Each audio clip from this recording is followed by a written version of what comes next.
Shalom, Bapak Ibu yang dikasihi Tuhan. Selamat datang, selamat bergabung kembali dalam Bible Study Online CK7. Pada malam hari ini kita akan membahas bersama-sama mengenai 2 Samuel 18.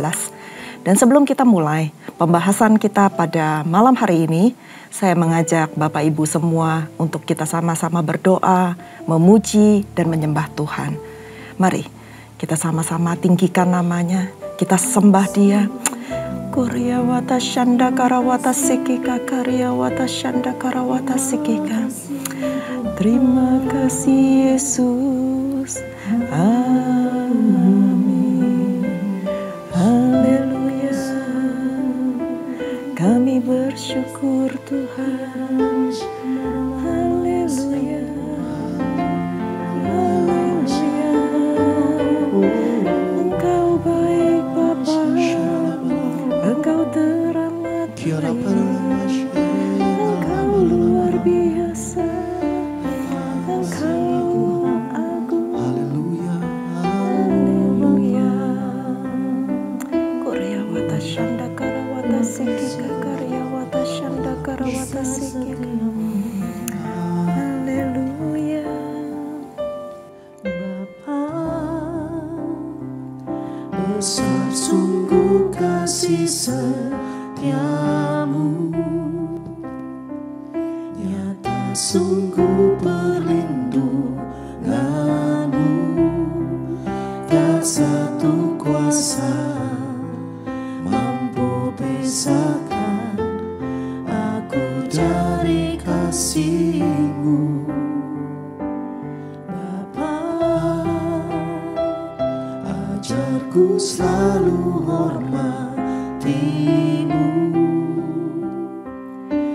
ajarku turut perintah-Mu, berikan ku hati untuk menyembah-Mu dan bersyukur setiap waktu, seperti Bapa sayang anaknya.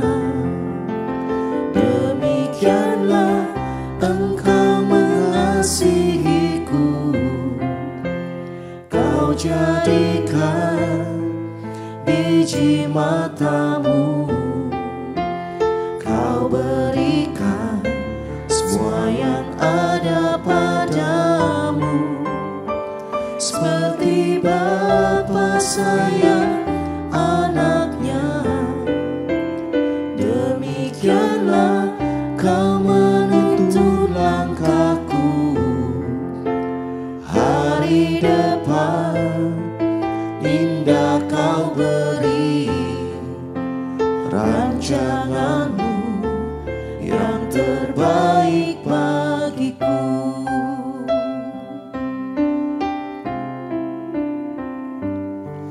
Bapa, besar sungguh kasih setiamu, nyata sungguh perlindunganmu, tak satu kuasa mampu pisahkan aku dari kasih-Mu. Bapa, ajarku selalu hormati-Mu, ajarku turut perintah-Mu, berikan ku hati untuk menyembah-Mu dan bersyukur setiap waktu, seperti Bapa sayang anaknya. Demikianlah Engkau mengasihiku, Kau jadikan biji mata-Mu, Kau berikan semua yang ada padamu, seperti Bapa sayang anaknya. Demikianlah Kau menuntun langkahku,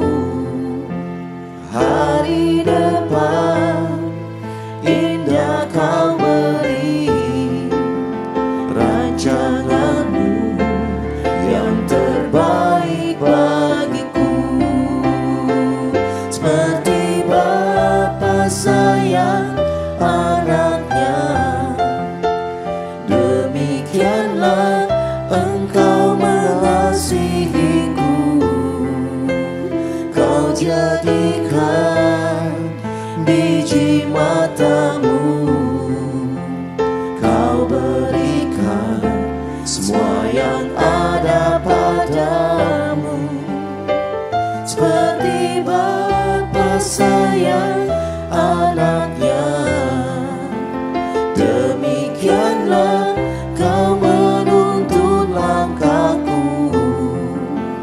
Hari depan indah kau beri, rancanganmu yang terbaik bagiku. Hari depan indah kau beri, rancanganmu yang terbaik bagiku. Hari depan indah kau beri, rancanganmu yang terbaik bagiku.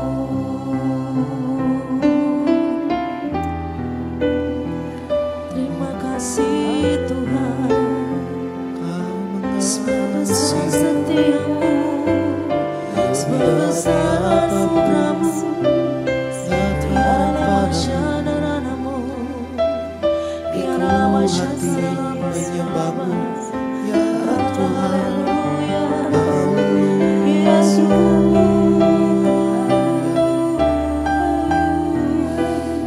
Terima kasih setiamu,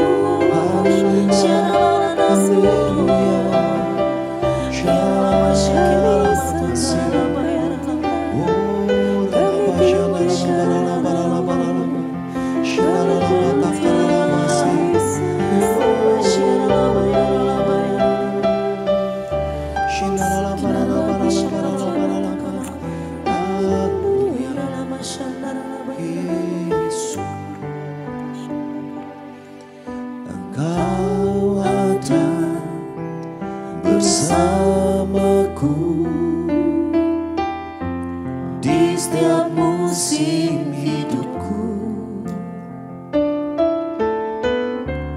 Tak pernah kau biarkan ku sendiri.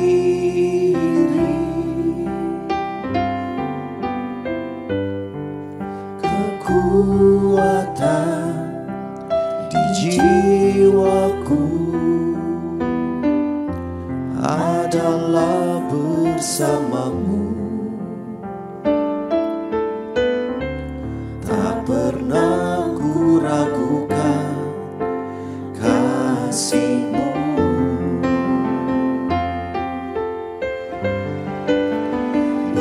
Bersamamu Bapa, ku lewati semua perkenanan-Mu yang teguhkan hatiku. Engkau yang bertindak, memberi pertolongan, anugerah-Mu besar melimpah bagiku.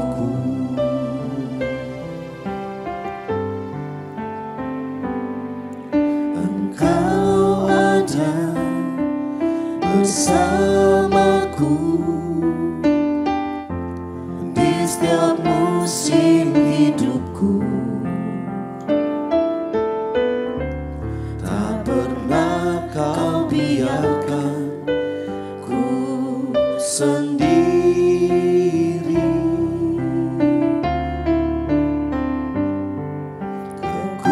Kekuatan di jiwaku adalah bersamamu. Tak pernah ku ragukan kasih-Mu.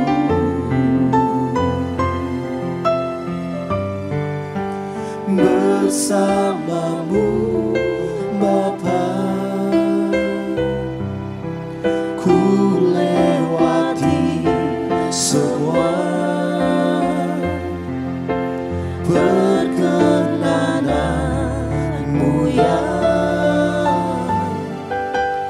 teguhkan hatiku. Engkau yang bertindak memberi pertolongan, anugerahmu besar melimpah bagiku. Bersamamu Bapa ku lewati semua perkenananmu ya teguhkan hatiku. Engkau yang bertindak memberi pertolongan,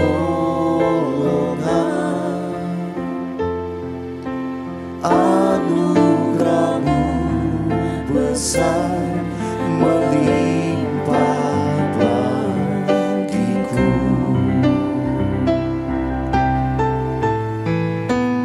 Bersamamu Bapa ku lewati semua perkenananmu ya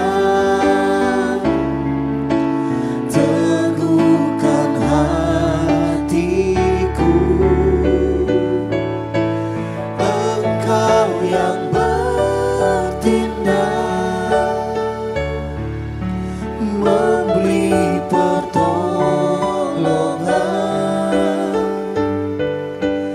anugerahmu besar melimpah bagiku. Anugerahmu besar melimpah bagiku.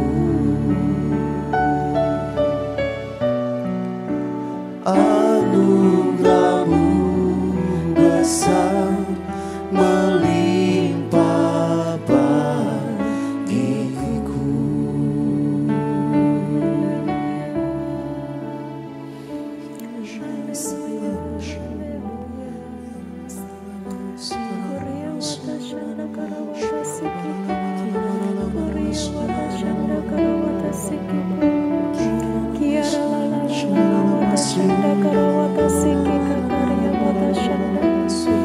Terima kasih Yesus. Benar Bapa, anugerah-Mu begitu besar melimpah atas hidupan kami. Thank you Jesus, thank you. Terima kasih Bapa. Terima kasih untuk kasih-Mu. Terima kasih untuk anugerah-Mu. Terima kasih untuk pengorbanan-Mu yang Kau berikan bagi kami. Dengan apa kami dapat membalas semua kebaikan dan kasih-Mu Tuhan. Selain kami dapat memuji dan memuliakan Engkau. Kami dapat melayani Engkau. Kami dapat memberitakan kebaikan-Mu kepada setiap orang yang kami jumpai. Terima kasih Bapa, terima kasih. Anugerah-Mu begitu berlimpah atas kehidupan kami. Terima kasih Tuhan untuk puji-pujian yang begitu indah. Kami percaya ini semua boleh menyenangkan hati-Mu. Ini boleh menjadi dupa yang harum. Dan itu untuk hormat kemuliaan nama-Mu. Terima kasih Bapa. Terima kasih untuk malam hari ini. Kami mau Tuhan membuka hati kami untuk belajar tentang kebenaran firman-Mu. Ajari kami Tuhan, berikan kami Tuhan kepekaan dari hari ke hari lebih dan lebih lagi Tuhan. Urapi kami semua Tuhan. Karena kami tahu tanpa pengurapan-Mu kami tidak bisa berbuat apa-apa. Dan kami gak bisa apa-apa tanpa pengurapan-Mu Bapa. Urapi setiap jemaat-Mu, setiap anak-anak-Mu yang hadir Tuhan, dimanapun mereka berada Tuhan. Engkau yang memperlengkapi, Engkau yang berbicara kepada setiap kami masing-masing Tuhan. Dengan bahasa yang sederhana, yang mudah kami mengerti. Sehingga semua firman ini boleh menjadi rema bagi hidup kami. Urapi hamba Tuhan, urapi hamba supaya setiap kata-kata yang keluar dari mulut bibir hamba, itu semuanya berasal daripada-Mu. Berikan Tuhan kepekaan, pewahyuan yang baru Tuhan. Supaya setiap apa yang hamba sampaikan bukan berasal daripada hamba, tetapi semuanya dari Engkau. Terima kasih Bapa, kami siap untuk belajar hanya di dalam nama Tuhan Yesus. Haleluya, amin. Sekali lagi shalom buat Bapak Ibu yang baru bergabung dengan kami Bible Study Online CK7. Nah, seperti yang tadi saya katakan bahwa pada malam hari ini kita akan sama-sama belajar dari 2 Samuel 18. Saya akan bacakan dulu beberapa ayat di awal, setelah itu kita akan sama-sama mengupas apa yang menjadi rema atau apa yang dimaksud dari pasal ini. Perikopnya adalah Absalom terpukul kalah dan mati. Di ayat yang pertama dikatakan Daud memeriksa barisan tentara yang bersama-sama dengan dia. Kemudian ia mengangkat kepala pasukan 1000 dan kepala pasukan 100 atas mereka. Lalu Daud menyuruh tentara itu maju berperang. Sepertiga di bawah perintah Yoab. Sepertiga lagi di bawah perintah Abisai, anak Zeruya, adik Yoab. Dan sepertiga lainnya di bawah perintah Itai, orang Gad itu. Lalu berkatalah raja kepada rakyat, "Aku juga akan maju berperang bersama-sama dengan kamu." Tetapi tentara itu berkata, "Janganlah tuanku maju berperang. Sebab apabila kami terpaksa melarikan diri, maka mereka tidak akan menghiraukan kami. Bahkan sekalipun mati separuh daripada kami, mereka tidak akan menghiraukan kami. Tetapi tuanku sama harganya dengan 10.000 orang daripada kami. Sebab itu adalah lebih baik bahwa tuanku bersedia menolong kami dari kota." Kemudian berkatalah raja kepada mereka, "Apa yang kamu pandang baik akan kuperbuat." Lalu berdirilah raja di sisi pintu gerbang dan di seluruh tentara itu berjalan keluar, beratus-ratus dan beribu-ribu. Dan raja memerintahkan kepada Yoab, Abisai dan Itai, "Demikian, perlakukanlah Absalom, orang muda itu dengan lunak karena aku." Dan seluruh tentara mendengar ketika raja memberi perintah itu kepada semua kepala pasukan mengenai Absalom. Di ayat 6 dikatakan, "Lalu tentara itu maju ke padang menyerang orang Israel, dan terjadilah pertempuran di hutan Efraim. Tentara Israel terpukul kalah di sana oleh orang-orang Daud. Dan pada hari itu terjadilah di sana pertumpahan darah yang dahsyat. 20.000 orang tewas. Kemudian pertempuran itu meluas dari sana meliputi seluruh daerah itu dan hutan itu memakan lebih banyak orang di antara tentara daripada yang dimakan pedang pada hari itu." Kebetulan Absalom bertemu dengan orang-orang Daud, adapun Absalom menunggangi Bagal.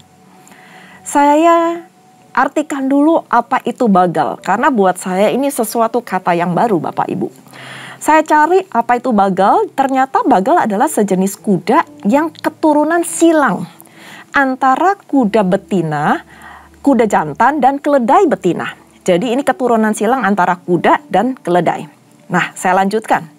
Ketika Bagal itu lewat di bawah jalinan dahan-dahan pohon tarbantin yang besar, tersangkutlah kepalanya pada pohon tarbantin itu, yaitu kepala dari Absalom.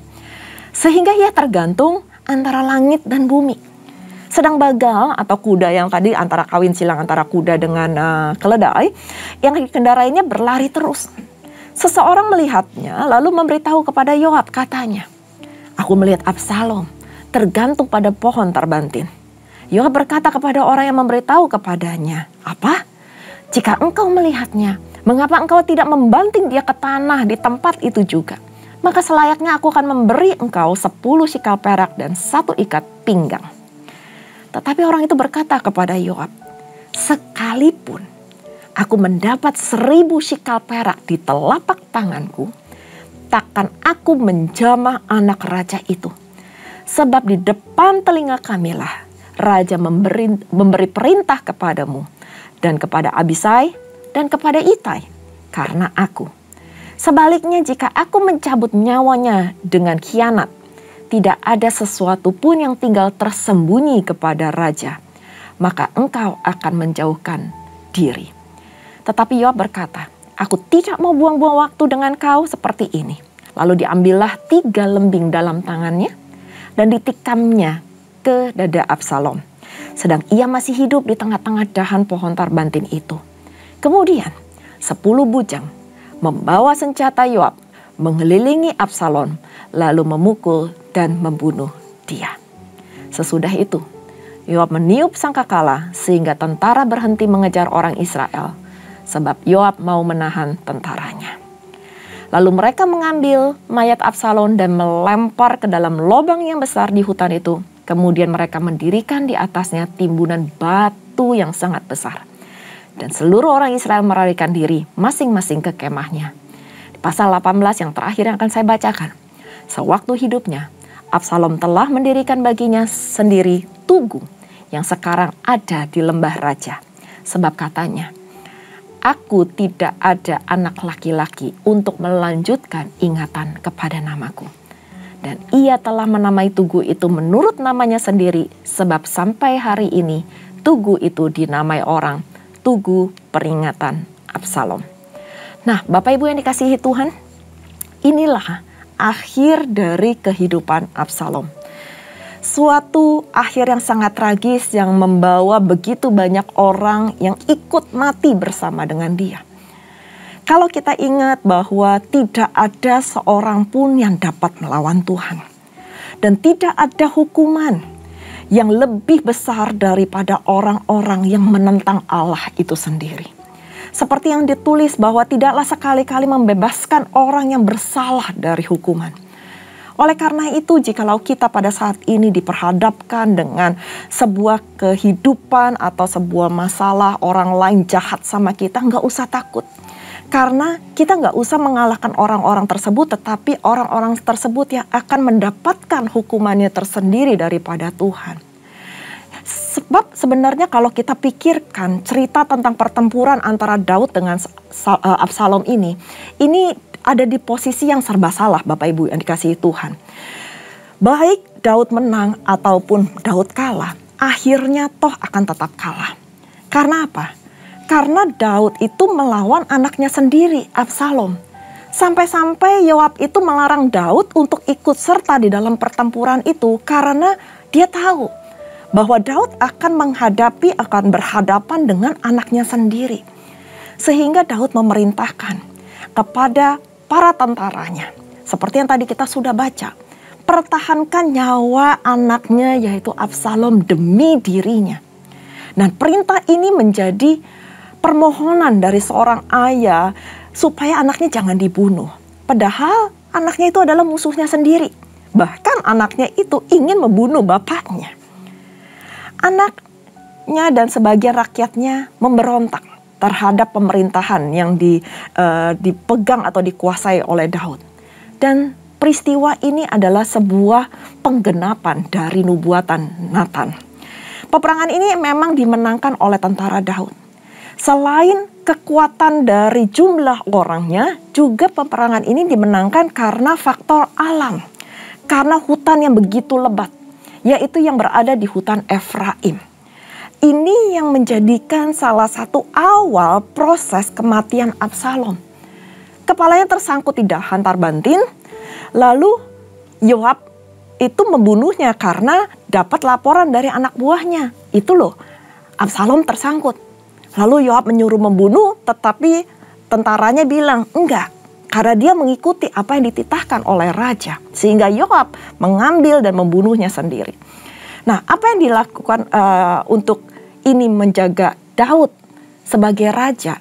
Yoab melakukan ini supaya Daud menang. Supaya kerajaannya itu tetap utuh.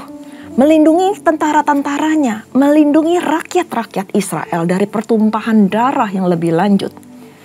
Dan kematian dari Absalom itu akan mengakhiri dari perang saudara tersebut. Semasa hidupnya, Absalom membangun sebuah tugu, Bapak Ibu. Tugu peringatan. Karena dia nggak punya anak laki-laki, dia menganggap tidak ada orang yang akan mengenang dia, tidak ada orang yang akan mengingat namanya. Sehingga pada ayat ke-18 dikatakan bahwa tugu itu ada sampai hari ini dan itu menjadi peringatan akan kehidupan Absalom. Kemenangan atas Absalom mati itu sebenarnya sebuah anugerah yang besar yang Tuhan berikan kepada Daud.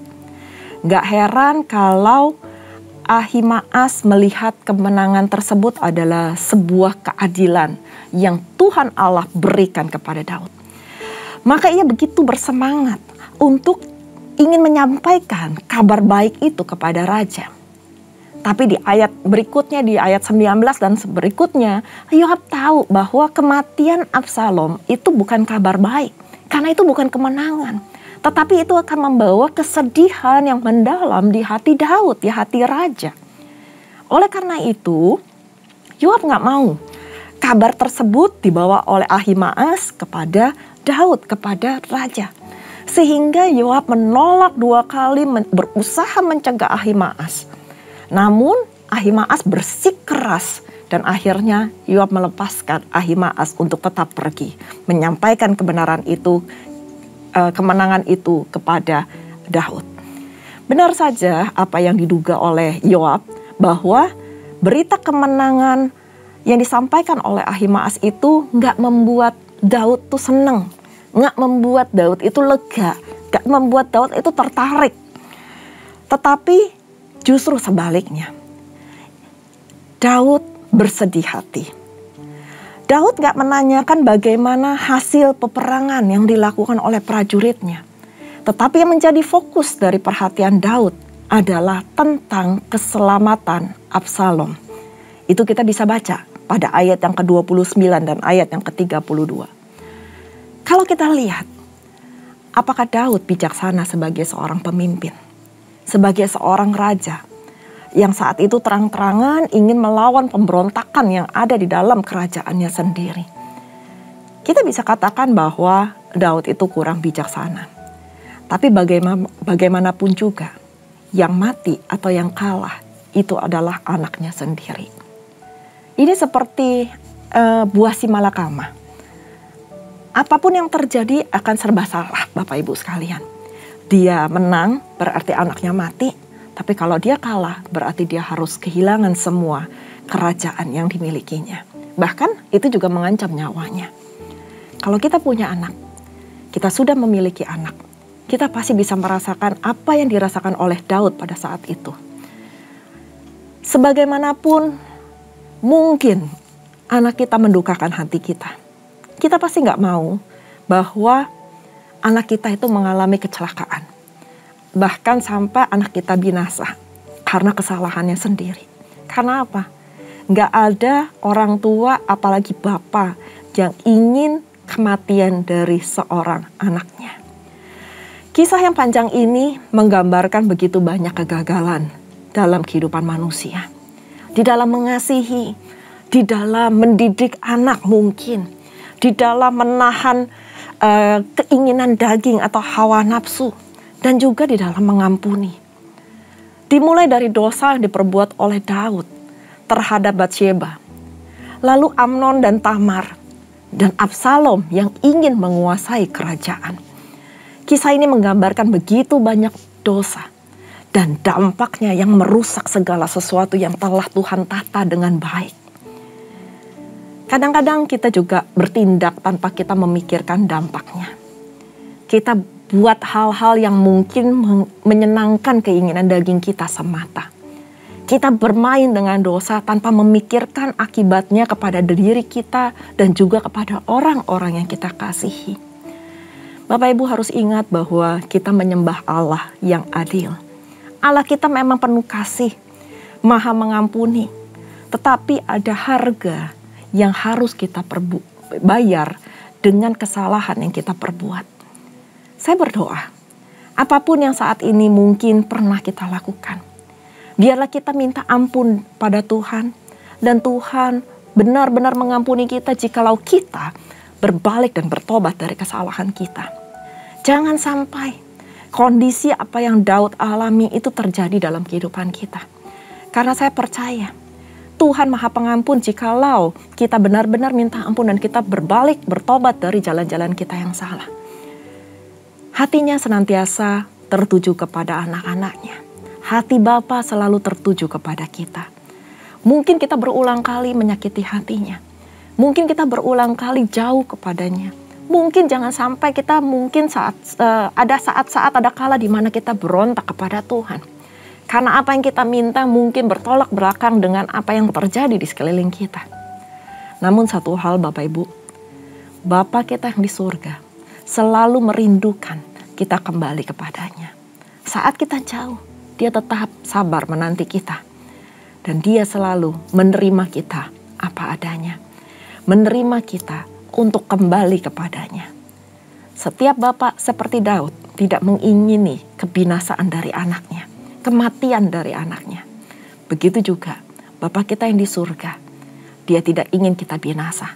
Tetapi Bapa kita yang di surga mengingini kita bisa hidup selama-lamanya dengan Tuhan di surga. Mari kita berdoa. Terima kasih Bapa untuk kebenaran firman-Mu yang kami dapat belajari pada malam hari ini. Terima kasih Tuhan, Engkau telah membukakan mata rohani kami betapa Engkau mengasihi kami. Mungkin kami tidak melakukan semua apa yang Engkau perintahkan sesuai dengan firman Tuhan. Mungkin kadangkala hati kami berontak, kehidupan kami bertolak belakang. Tetapi satu hal yang kami pelajari dari Daud dan Absalom ini, bahwa Engkau menantikan kami untuk kembali kepadamu. Engkau dengan setia menantikan kami untuk berbalik dan bertobat. Itulah hati seorang bapa yang tidak mengingini anaknya binasa. Melainkan Engkau mengingini kami semua memiliki hidup yang kekal. Hamba berdoa Tuhan, kalau saat ini mungkin kami sudah jauh daripadamu. Kalau saat ini mungkin kami sudah meninggalkan Engkau. Atau kami gak sesuai dengan apa yang Engkau inginkan. Sesuai dengan firman-Mu. Pada malam hari ini Tuhan, kami mau balik. Kami mau bertobat. Kami mau kembali kepada Bapa. Karena Engkau begitu mengasihi kami. Seorang Bapa yang mengasihi anak-anaknya. Terima kasih Bapa. Terima kasih untuk seorang Bapa yang begitu baik. Terima kasih Bapa, seorang Bapa yang begitu menantikan anak-anaknya kembali. Hamba berdoa Tuhan, biarlah setiap hati yang saat ini mungkin ada kekecewaan, mungkin ada sakit hati, mungkin ada kepahitan. Engkau pulihkan. Khususnya untuk hati-hati yang memberontak Tuhan. Mungkin di antara kami Tuhan, ada yang mulai memberontak dan mulai gak percaya lagi. Mulai berkata apa-apaan. Beribadah, berdoa, melayani. Tetapi Tuhan seakan-akan tidak mendengar. Tuhan seakan-akan tidak peduli. Pada malam hari ini Bapa, hamba berdoa. Biarlah Engkau sendiri yang menyatakan kasih-Mu. Yang memulihkan hati-hati kami semua Tuhan. Terima kasih Bapa. Berbicaralah terus ya Tuhan. Berbicaralah terus kepada setiap kami. Pulihkan hati kami. Pulihkan hati kami Bapa. Terima kasih Bapa. Terima kasih Tuhan. Biarlah materaikan Tuhan firman ini kepada setiap kehidupan anak-anak-Mu. Terima kasih Bapa. Dan sebelum kami berpisah satu dengan lainnya, kami rindu untuk menerima berkat yang daripada-Mu. Mari Bapak Ibu yang dikasihi Tuhan, kita mengangkat kedua tangan kita dan kita sama-sama menerima berkat. Terimalah berkat yang berlimpah-limpah dari Allah Bapa.